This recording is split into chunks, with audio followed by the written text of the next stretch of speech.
కొణిదెల పవన్ కళ్యాణ్ అనే నేను శాసనం ద్వారా నిర్మితమైన భారత రాజ్యాంగం పట్ల నిజమైన విశ్వాసం, విధేయత చూపుతానని,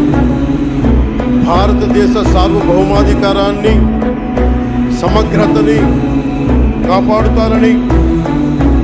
ఆంధ్రప్రదేశ్ రాష్ట్ర మంత్రిగా నా కర్తవ్యాలను శ్రద్ధతో, అంతఃకరణ శుద్ధితో నిర్వహిస్తానని, భయం గాని, పక్షపాతం గాని,